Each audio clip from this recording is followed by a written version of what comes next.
What's up, YouTube? It is March 8th, 2024. You can see the sun is shining in upstate New York.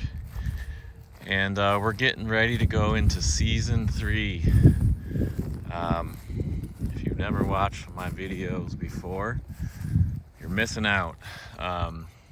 Jokes aside, last year I planted some beets and greens on this side of roughly 1 acre, and I believe they call it pure attraction. Basically it's 97% oats over here. And again, if you're new, they didn't cut any corn around me for a long time. In fact, that hedgerow right on the other side there, they didn't cut that corn till January. A lot of that was due to warm weather, other issues. But this is 2 years in a row where there's just tons of stuff left over. And I'm probably gonna keep doing food plots because I have all the equipment, and at this point, why not? They did not really seem to take too much to the oats. It's all died off now. They definitely don't like the rutabagas. You know, why have they just not gotten a taste for it? We've had hardly any snow, so they have not necessarily needed to forage for stuff that they otherwise wouldn't. I don't know, right? There might be some stuff mixed in with these bags that they're coming in here and eating, like the rape and kale, and I just can't tell because it's also full with a bunch of stuff that they're not. But if I'm perfectly honest, I did not hunt this plot a lot.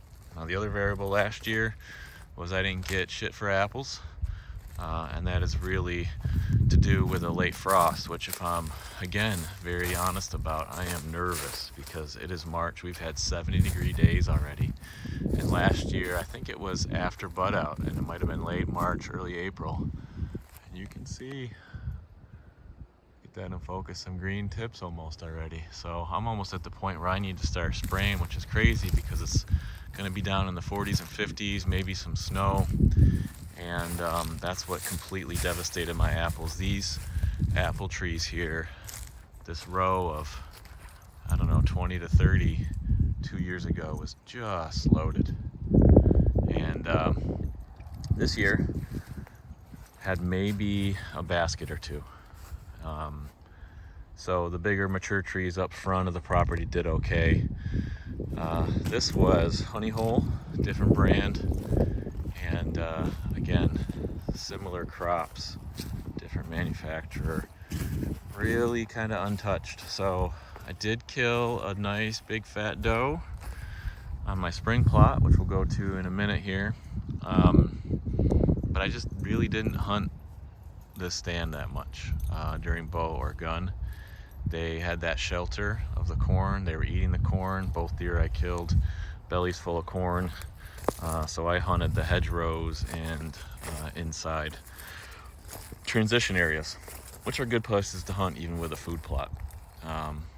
But I do get a chuckle out of sometimes of people that are like, well, what's the difference between baiting and a food plot? Like, I'm not saying it'd be easy to sit over a pile of corn and the deer would just show up and you'd be able to magically shoot them. But when you have so much food competition, especially when they're used to just munching down corn, the food plot becomes sort of a, is it worth it or not?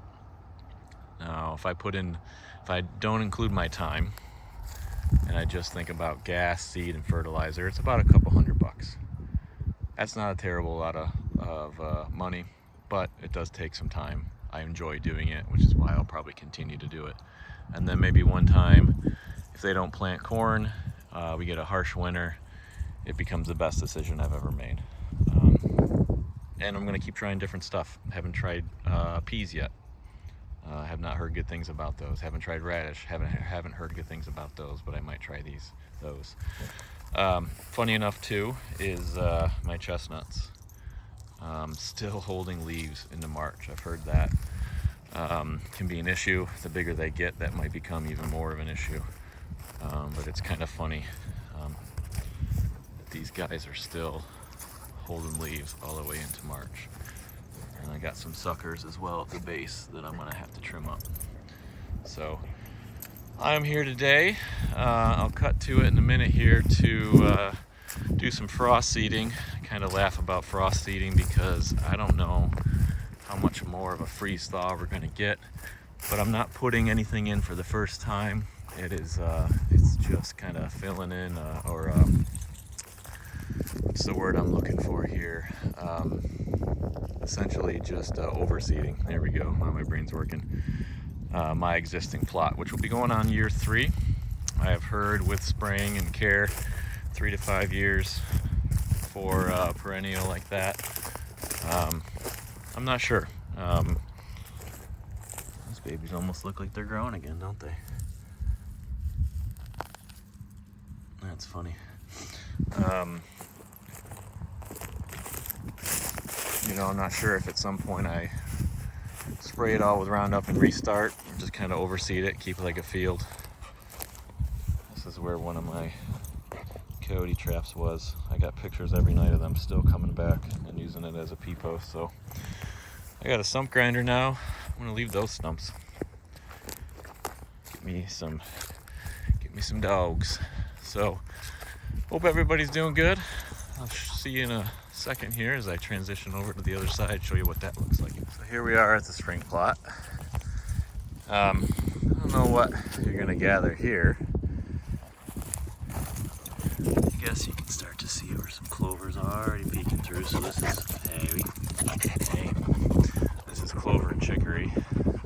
Let's see, it's purely nothing out of a magazine. It was really Queen Anne's lace was my main weed.